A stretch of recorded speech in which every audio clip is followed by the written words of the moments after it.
All right, you guys, so this is a super easy, cozy recipe.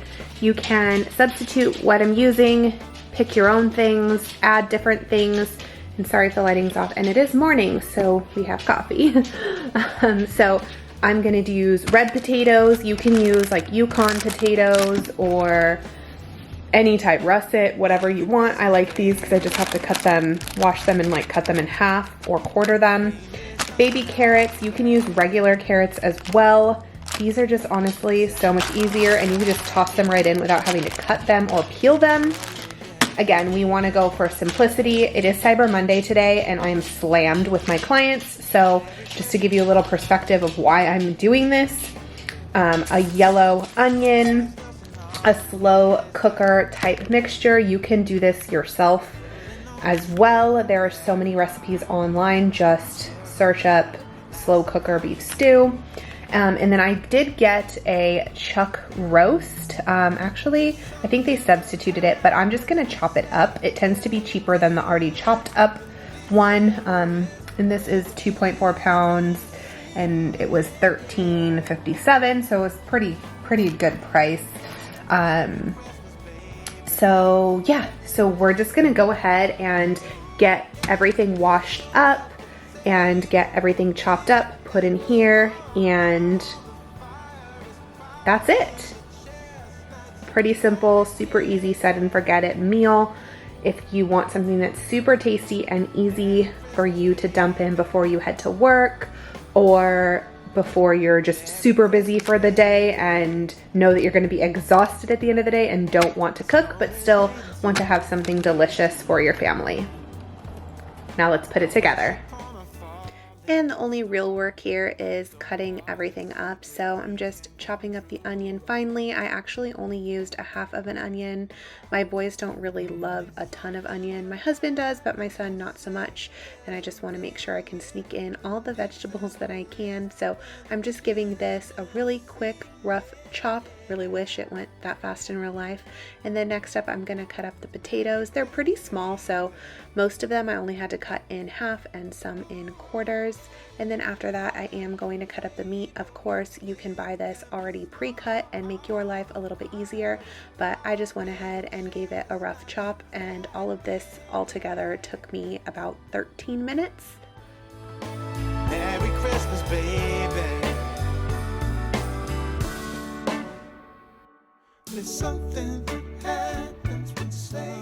And I know the rest of this is pretty self-explanatory, and I know a lot of people have probably made this, but it's so easy, and I just want to show you how easy it really is. And then I'm just putting everything into the crock pot and getting rid of any carrots that looked a little funky. Then I'm just going to give it all a good mix, add the seasoning packet, and add some water on top. Generally, I would add beef broth, but I didn't have any.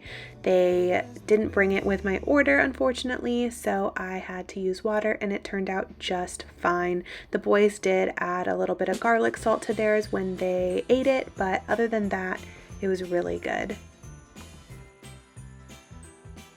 And here's my crock pot that I've had for a million years. It is so old, but it still works, and your food doesn't touch this part. So we're gonna put this into the crock pot.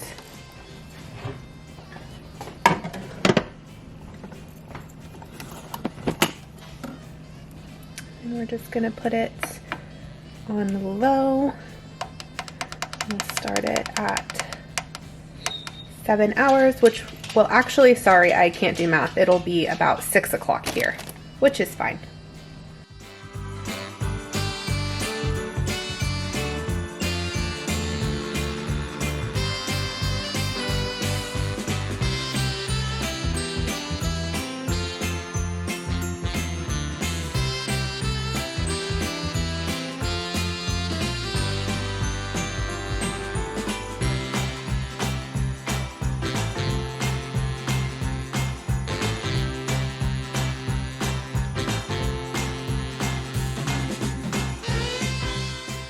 Alright, so for these amazing macadamia nut white chocolate chip cookies, you're going to need flour, sugar, regular white sugar, light brown sugar, white chocolate chips, some salt, some baking soda, some vanilla, 2 sticks of butter.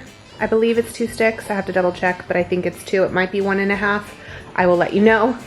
And you're gonna use 1 whole egg and just egg yolk. So 1 whole egg and then just yolk. And then I just have out my measuring cups, my measuring spoons, the paddle for my mixer, and some macadamia nuts, which I am going to break these up. So it is 1.5 sticks of butter. Generally I let them sit out, but I didn't today, so I'm going to pop this in the microwave for about 30 seconds, rotating it halfway through, because we don't want melted butter, we just want softened butter.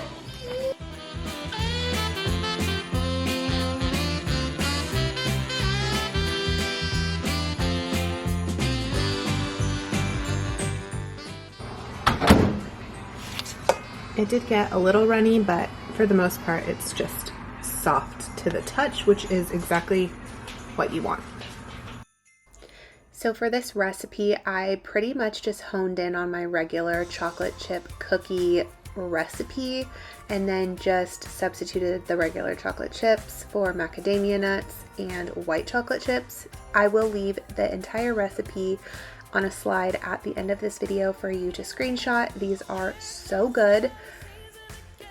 But I will list the ingredients in case you don't want to wait until the end of the video. I don't blame you, they're so good. But what you're going to need is 2 cups flour, ½ teaspoon baking soda, ½ teaspoon salt, 1.5 sticks of unsalted butter, ½ cup sugar, 3/4 cup light brown sugar, 1 large egg plus 1 egg yolk, 2 teaspoons vanilla extract, and then you're going to need 2 cups chocolate chips or white chocolate chips and 3/4 cup macadamia nuts. Obviously you guys can change the proportions based on your liking. Some people like more chocolate, some people like less, some people like a little more crunch, so it really just depends on your liking.